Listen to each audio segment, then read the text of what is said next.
sebenarnya kalau ibu bapak kawan-kawan punya pertanyaan PSN itu sebenarnya apa sih? Dia itu seperti wadah, ibaratnya gelas ini wadah. Apa aja yang masuk ke dalam gelas ini dia akan mendapatkan status PSN, jadi itu makanya saya ibaratkan sebagai wadah dan akibatnya adalah dia akan mendapat banyak sekali keistimewaan.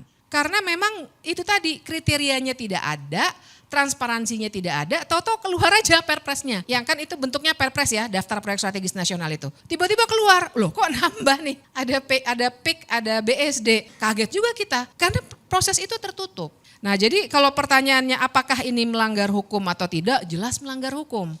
Dengan kekerasan, terus orang yang mempertahankan tanah dilempari gas air mata atau dihadap-hadapkan dengan aparat kepolisian ataupun tentara, itu juga sudah melanggar hak asasi manusia. Jadi luar biasa, mudorotnya tuh daripada manfaatnya sangat-sangat luar biasa timpangnya.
Baik, terima kasih.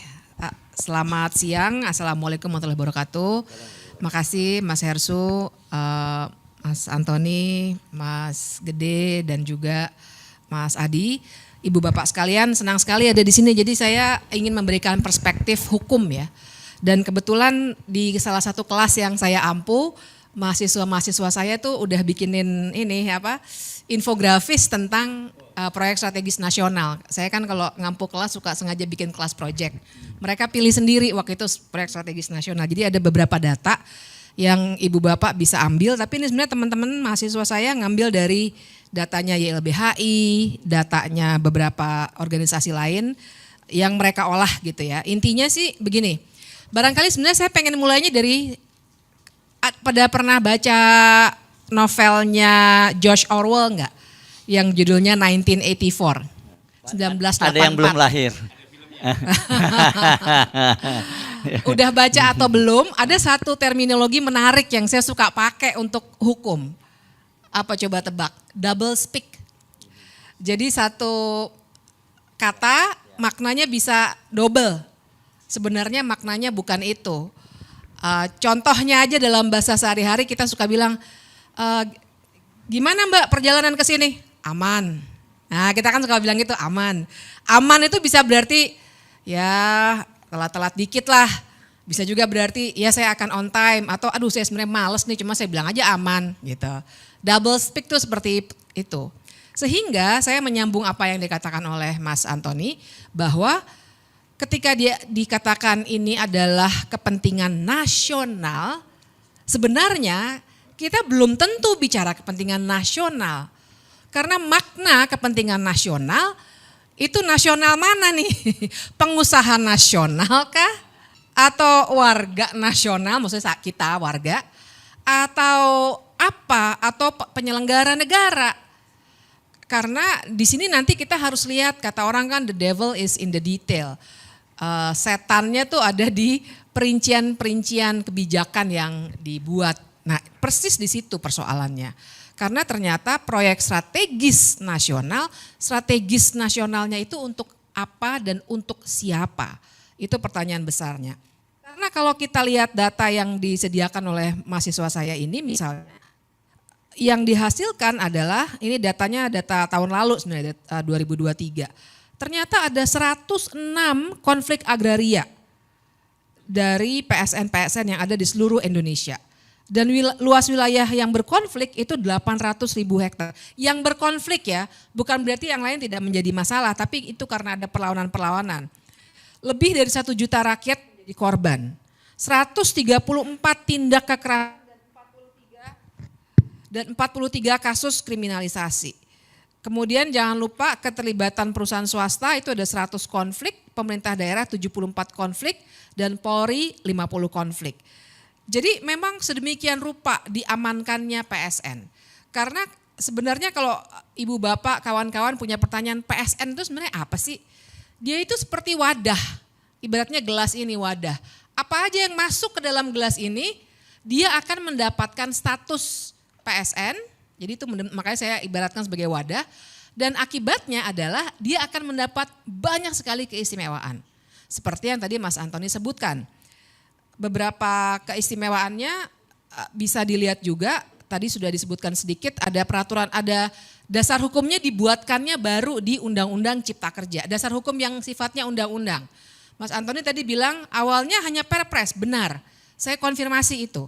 Hanya perpres yang cantolannya langsung ke Undang-Undang Dasar dan itu seharusnya tidak boleh setelah reformasi. Karena ada perapihan peraturan perundang-undangan dengan undang-undang tentang pembentukan peraturan perundang-undangan, sekarang undang-undang 12 ya, 2011, tapi dulu tuh sejak 2004 itu udah nggak boleh.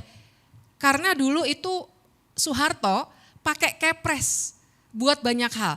Saya tahu persis itu karena kebetulan penelitian pertama yang saya lakukan selepas saya, sebenarnya belum lulus kuliah waktu itu, adalah kepres-kepres yang disalahgunakan oleh Soeharto.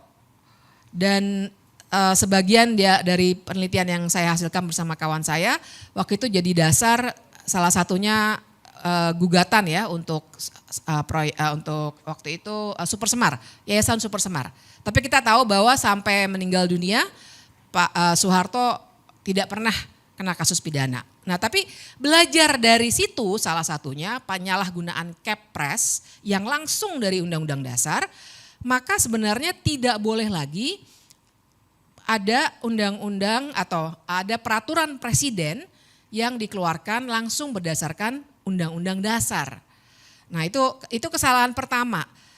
Kemudian kesalahan itu nampaknya dicoba diperbaiki atau diberikan fasilitas yang lebih wadah PSN-nya itu dengan Undang-Undang Cipta Kerja. Kita semua tahu undang-undang itu keluar sebenarnya 2021 tapi kemudian dinyatakan inkonstitusional oleh MK tapi kemudian dibuatkan perpunya lagi oleh Jokowi tahun 2022. Nah dari Undang-Undang Cipta Kerja itu keluar PP nomor 42 tahun 2021, isinya adalah atau tentang kemudahan proyek strategis nasional.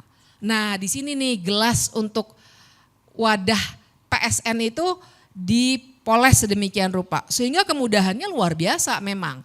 Mulai dari izin, kemudian ada pengadaan tanah untuk kepentingan umum, itu ada perpresnya juga Ibu Bapak, bahkan kemudian dibuatkan yang khusus untuk PSN atau di bawah Undang-Undang Cipta Kerja dipermudah lagi, sehingga akhirnya akan sangat mudah mulai dari fasilitas pembiayaan, perizinan, pengadaan tanah untuk kepentingan umum, tuh double speak lagi kan, kepentingan umum yang mana nih, kemudian beberapa perizinan lainnya lah, karena kita tahu untuk memulai suatu proyek kita akan berbicara soal dokumen yang luar biasa banyak begitu ya. Dan jangan lupa kita berbicara di sini bukan sekedar bahkan bukan hanya Wadas atau Rempang, tapi kita berbicara soal mulai dari sirkuit Mandalika, Bendungan Bulango, Ulu, Gorontalo, tol Padang Pekanbaru, kawasan ekonomi khusus Gresik, PLTA Pinang, banyak sekali daftarnya.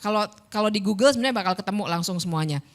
Termasuk cetak sawah baru di Pulau Pisau, Kalimantan Tengah, pembangunan waduk Sepaku, banyak sekali. Bayangkan itu semua mulai dari bandara, bendungan, jalan tol, semuanya diberi kemudahan. Mulai dari perizinan sampai pengadaan tanah atas nama kepentingan umum. Jadi itu kesalahan yang luar biasa besar karena akhirnya karena dapat kemudahan atas nama PSN dilakukanlah pelanggaran-pelanggaran HAM seperti yang tadi Mas Antoni katakan. Jadi atas nama PSN, kalau lihat kasus di Pulau Rempang, itu misalnya diusirlah masyarakat adat yang sebenarnya sudah tinggal di situ sejak nenek moyang mereka, bahkan sejak Republik Indonesia belum menjadi Republik Indonesia, diambil tanahnya atas nama PSN dan kemudian kalau mereka menolak dan akhirnya terjadi konfrontasi dengan aparat keamanan, akhirnya digunakanlah gas air mata secara berlebih-lebihan. Kalau waktu itu ibu bapak ingat sampai anak-anak kecil di sekolah-sekolahan itu sakit matanya, pingsan dan lain sebagainya. Apakah itu pelanggaran HAM? Iya, karena penggunaan gas air mata secara berlebihan dan menyakiti orang lain, apalagi anak-anak, itu merupakan pelanggaran hak asasi manusia yang harusnya diusut lebih lanjut begitu. Nah, jadi itu situasi yang terjadi. Dan kalau begini, mungkin ada pertanyaan juga, kenapa sih perlu ada PSN? Dan kenapa baru pas zamannya Jokowi aja, mulai 2016 itu ada PSN? Saya kira kita semua tidak anti total pada pembangunan. Tapi masalahnya adalah bagaimana pembangunan itu dilaksanakan. Nah, PSN itu adalah konstruksi hukum, jadi saya ibaratkan dengan gelas ini, wadah, konstruksi hukum yang dibuatkan untuk memberikan keistimewaan. Nah, masalahnya adalah siapa yang bisa masuk ke dalam wadah ini itu tidak jelas prosedurnya. Nah, disinilah terjadi misalnya, kok tiba-tiba sebuah, kita sebut saja dua yang tadi Mas Antoni sudah sebutkan, dua proyek yang sebenarnya sudah jalan dari lama sekali ya, PIK, BSD, ya itu teman saya juga banyak yang tinggal di BSD udah lama dari 20 tahun yang lalu. Tapi kenapa baru masuk sekarang? Karena proses kapan suatu proyek itu masuk atau keluar, nggak ada yang keluar sih sejauh ini ya. Semuanya masuk aja, orang dikasih kemudahan, siapa yang nggak mau. Jadi siapa yang masukin, apa kriterianya, dan bagaimana tolok ukurnya suatu proyek bisa masuk ke dalam wadah yang namanya PSN itu tidak jelas. Disinilah terjadi yang namanya benturan kepentingan. Jadi di sini kita bisa bicarakan tuh kalau kata orang-orang anti korupsi ini yang namanya state capture corruption. Sering juga kita pakai istilah ada conflict of interest. Tapi yang lebih gamblang untuk menunjukkan networknya atau jaringannya adalah kata yang tadi kata Mas Hersu, Mas Antoni sering banget nulis soal itu, yaitu oligarki. Karena justru cara bekerja oligarki adalah mereka akan masuk menggunakan lembaga-lembaga negara formal untuk membuat kebijakan-kebijakan yang menguntungkan bisnis mereka. Itulah oligarki.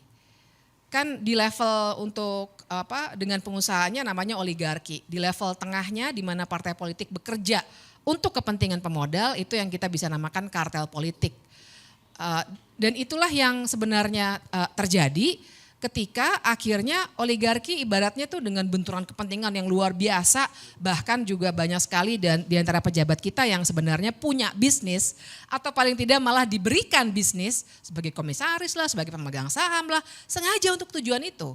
Karena dengan sendirinya ketika menentukan proyek yang ini masuk ya ke wadah proyek strategis nasional, tentu saja akan ada perundingan-perundingan yang sifatnya nggak bisa kita ukur secara hukum.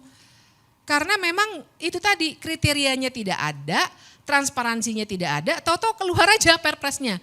Atau perpresnya, yang kan itu bentuknya perpres ya, daftar proyek strategis nasional itu. Tiba-tiba keluar, loh kok nambah nih, ada PIK, ada BSD, kaget juga kita. Karena proses itu tertutup. Nah jadi kalau pertanyaannya apakah ini melanggar hukum atau tidak, jelas melanggar hukum. Karena saya juga mau ingatkan, kita kenal terminologi good governance sebagai sebuah subjek kajian. Tapi pun di dalam undang-undang kita, undang-undang Republik Indonesia nih, ada yang namanya undang-undang tentang administrasi pemerintahan. Yang isinya ada namanya asas-asas umum pemerintahan yang baik, AUPB kami sering bilangnya. Nah di situ harusnya ketat. Ketika membuat kebijakan baru misalnya tidak boleh dibuat tanpa ketelitian. Tidak boleh dibuat tanpa adanya partisipasi. Kemudian tidak boleh ada benturan kepentingan. Dan lain sebagainya. Itu ada, kalau teman-teman mau lihat buka aja Undang-Undang Administrasi Pemerintahan kalau saya nggak salah pasal 10. Tapi saya mau bilang ini bukan sekedar obrolan warung kopi. Memang secara hukum di dalam undang-undang kita ada aturan mainnya. Salah satunya tadi AUPB. Tapi lebih dari itu ketika ada pelanggaran-pelanggaran pengambil alihan tanah dengan kekerasan. Terus orang yang mempertahankan tanah dilempari gas air mata atau dihadap-hadapkan dengan aparat kepolisian ataupun tentara. Itu juga sudah melanggar hak asasi manusia. Jadi luar biasa mudorotnya tuh daripada manfaatnya sangat-sangat luar biasa timpangnya. Manfaatnya saya nggak bisa bilang ini memang manfaat buat warga karena ternyata yang akan lebih diuntungkan adalah orang-orang yang pemilik modal itu yang seringkali kita kategorikan atau kita analisis sebagai oligarki. Nah kira-kira begitu gambarannya, barangkali nanti kita bisa diskusi lebih lanjut soal proyek strategis nasional. Mas Yarso.